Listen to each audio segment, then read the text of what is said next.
I'm Matt Downing, and welcome to Diving Deep EDU.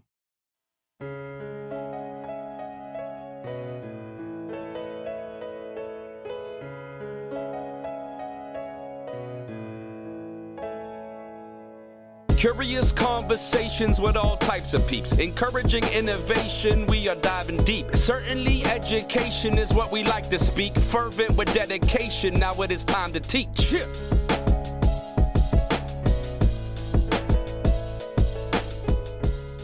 So back by popular demand, 3 kids asking curious questions. If you haven't listened to episode 20, you might want to do that. Episode 20 has 3 kids, my 3 kids, asking 3 artists some curious and interesting questions, and the artists gave wonderful responses. Give it a listen, episode 20. This episode, the same 3 kids still asking those curious questions. They'll be talking with Judy Schachner, our guest from episode 29. Judy was just as generous and gracious as those artists from episode 20. She listened to those curious questions, responded with patience and grace, and through this conversation, this fun conversation, this wonderful interaction, we gain even more insight. This is one more reminder that if you haven't listened to episode 29, you should. And Judy, a New York Times bestselling author and illustrator, breaks down her creative process. She brings us into her process of creating, of formulating her characters, of getting her story arc. She describes and shows us what it's like to create her story Bible. She brings us into her studio, allows us to see the way that she fosters and encourages her own creativity. And by seeing that, it not only allows us to better understand her books, her characters, but hopefully it also gives us a path forward to write, to create, and maybe, just maybe, a way for schools to be able to take this information, this insight, this wisdom from an expert and think and ponder about ways that we could possibly bring it into the classroom. And if you haven't already, please stop what you're doing, take a moment, leave a review on Apple Podcasts, and don't forget to subscribe so you don't miss an upcoming episode. So with that being said, here are 3 kids asking curious questions to Judy Schachner. Enjoy. My name is Teo. Hi, Teo. I have 4 questions. Okay. Why is Skippy John Jones when he defeated the bee? Why is the bee still there in the other books after it? Oh, that's a good question, because the bee, of course, is a piñata. And so it's not, he only poked a hole in the bottom when all the beans and the candy fell out. So the bee is sometimes it's always kept in his closet, I think, right? Yeah. So, like you see him, I know that you see him when he goes in Snow What, the bee is there. Might be there some other times too, but I like to just put things in my books just so that you look at them and think, oh, there's the bee again. Also, why? And in the first book, is it just named Skippy John Jones? Not like the other books where it might have like something like Skippy John Jones and like Dinosaur, Skippy John Jones, and Mommy Trouble. Why is it just Skippy John Jones? Oh, you mean like the title of the book? Yeah. Like the first book is just Skippy John Jones? Yeah. And then the next book might be Skippy John Jones in the Doghouse? Are you talking about the title or how he is referred to in the book? Like sometimes he's called just Skippy, or sometimes he's called Skippy John Jones, or is that what you mean? Title. Oh, okay. Because if you do a series,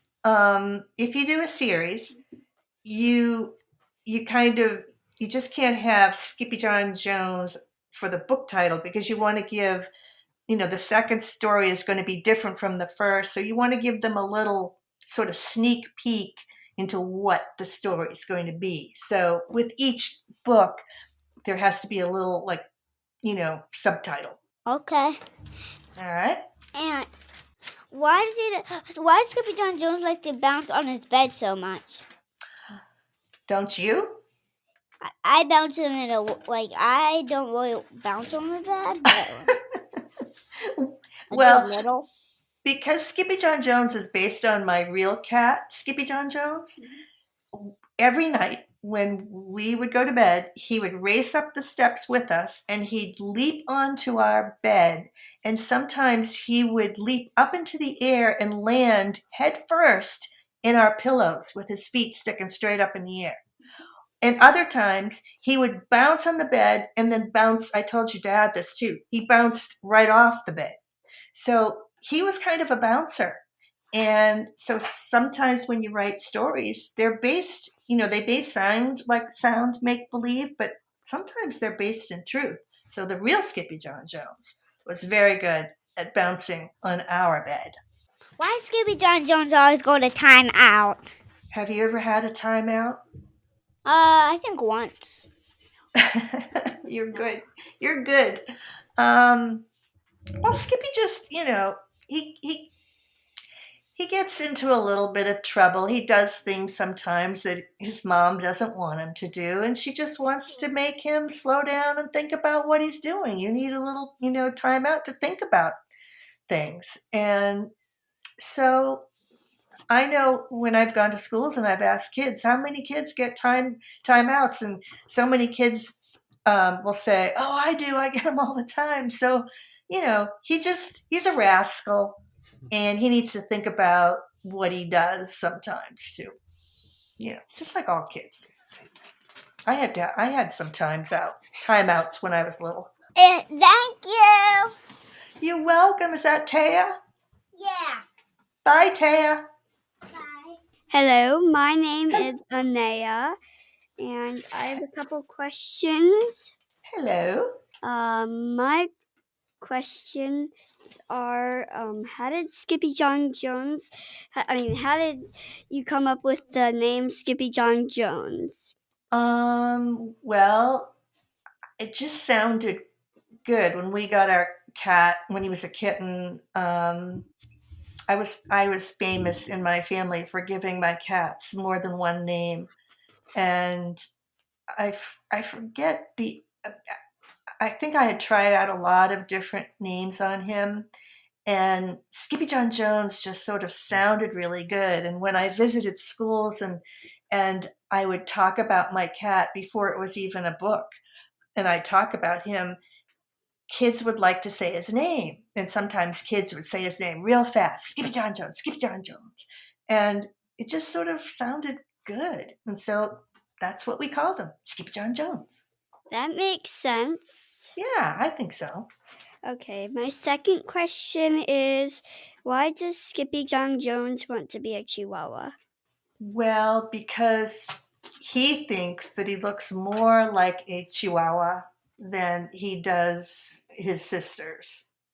He looks different, and he has bigger ears than his sisters, and he has a bigger head than his sisters, and he has a calendar with chihuahuas on it, and he just looks at the chihuahuas and he thinks, that's what I am, and that's what I want to be. And it made him feel good about himself. I think he was always feeling a little like an outsider in his own family, because they were, between his mom and his sisters, there were 4 girls against 1 boy. So this was his identity, and he felt good about it.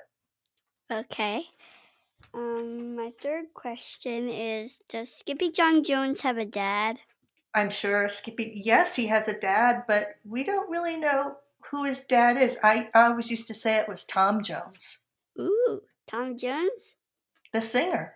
He used to sing, What's New Pussycat? What's New Pussycat? Whoa, whoa, whoa, whoa.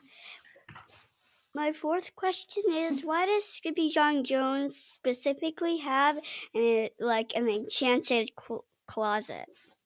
my daughter Sarah used to have a very big closet, and she used to love to go in her closet and pretend, um, you know, sort of live in her imagination.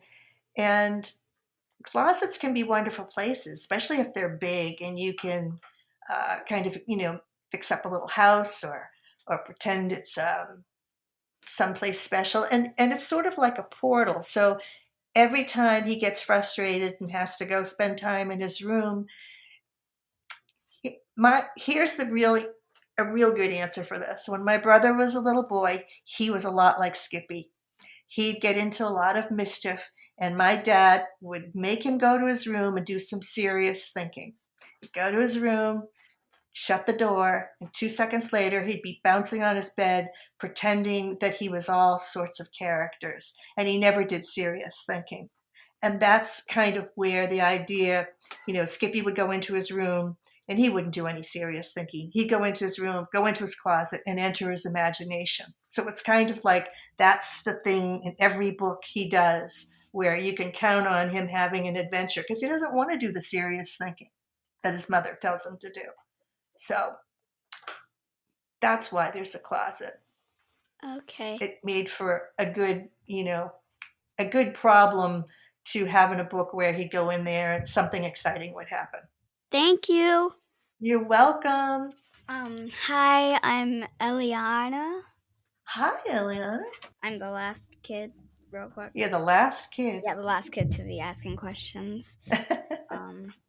Anyways, my first question is, why does Skippy John Jones have a Spanish accent, or try to have one? He tries. Because Chihuahuas, poodles, we always say poodles are French poodles because they came from France, or German shepherds come from Germany.